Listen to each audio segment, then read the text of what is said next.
What does it mean to die before you die? Again, let me repeat that. To die before you die.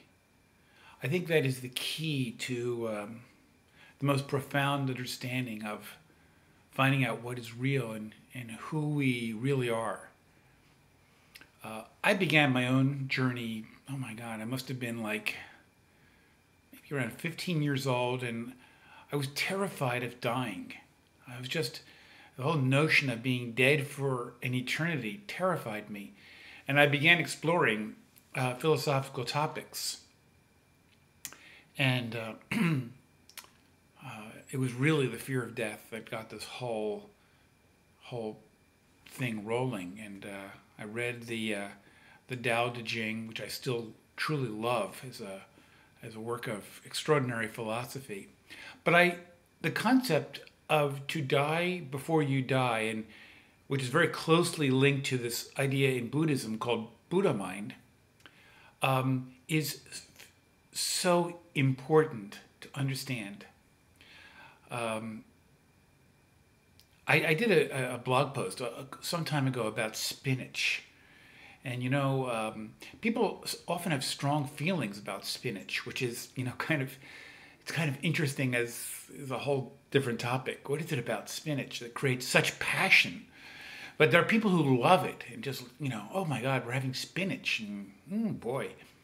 And then there are others who are just repulsed by it. They hate spinach. And it's not like you decided as a kid, I think I'm going to love spinach. Or, ugh, this nauseates me.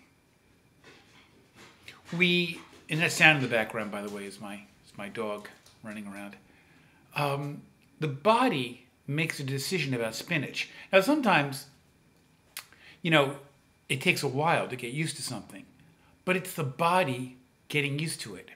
And so if we look at all of experience and using our spinach metaphor, we discover that everything we know and see and experience about the world is an expression of our body. So when I look out in this environment, and you can see behind me my living room, you are seeing it through your body, and that includes your brain. So when we identify with the elements of our body, we are, first of all, saying that we are our body.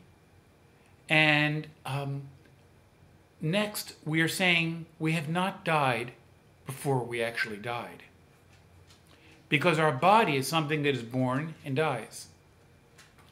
And when we finally die, all of this is gone. Everything, including our love or distaste for spinach, that too goes. And one of the things I've talked about is, I like classical music. It's not common nowadays to like classical music, but I just loved it. I loved it at the age of 4. I loved Brahms' Second Symphony. I can't explain why. Many people just hate classical music. It's another subject that, invokes a fair amount of passion. My wife despises classical music. And I've tried to get her to like it, and I've not succeeded because she just really dislikes it. So, that is all the body. So what does it mean to die before you die? And what it means is this, is that we understand in a very deep way that we are not our body. We literally see the body as a machine. An automatic thing, just like it automatically disliked or loves spinach or dislikes or loves Brahms. The body is a machine. The brain is a machine.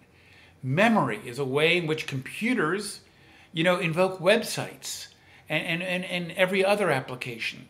And the mind uses memory to evaluate its position in the world.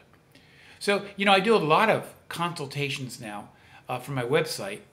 And in all these consultations, everyone talks about their terrible self-image. I'm a loser, I can't do this, I can't do that. And that's all the automatic response of the brain evaluating its life. And you'll notice that we have this plate of spinach before us, and we see it, and that's all fine and good. And then the next level in which the body does is it evaluates it. And that's what we're doing on the spiritual journey. We're always evaluating, but that too is the body.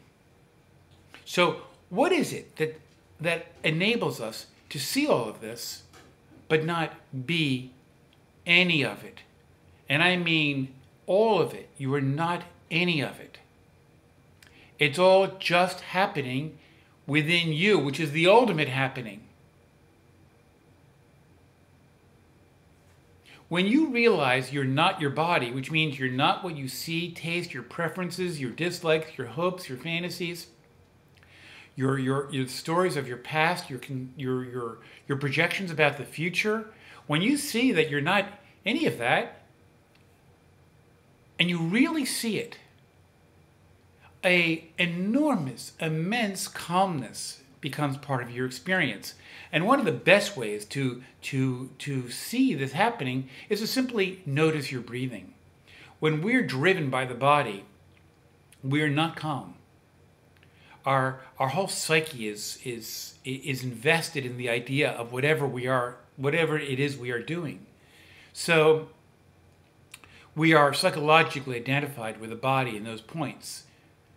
When awakening is this immense global clarity that is incredibly calm, even in moments which other people might find extremely stressful.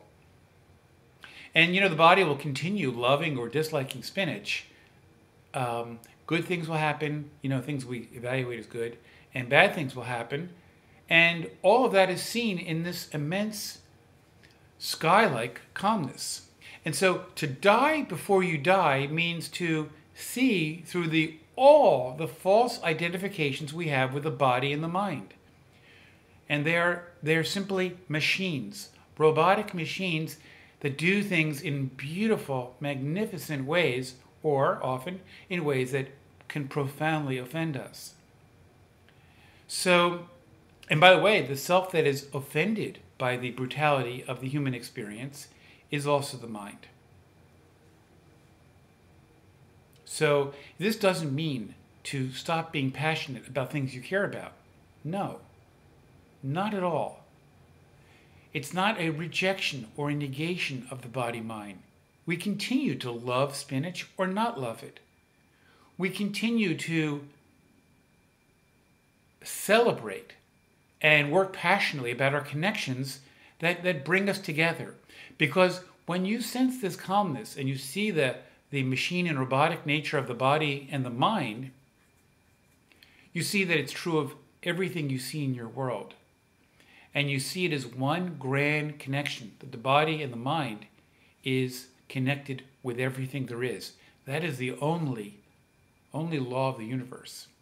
And the things that we see that really offend us, the intolerance we see in the world, the devastating assault that human beings are making on the ecology of the earth, these are ideas of lack, of fear, of terror, and of separation. So healing, and this is really all about healing. Healing is ending that separation by seeing our connection with everything and knowing that it expresses itself within this vast calmness. And that's what it means to die before you die. And when you die before you die, and you're eventually, your body gets sick, and each day you have brings you one day closer to your last day. You come to realize that you are free of the fear of death itself, the very thing that for me began this journey. Once again, I intended a very short video, and once again, I made a long one. I try to keep these under 6 minutes, and it's just about 10.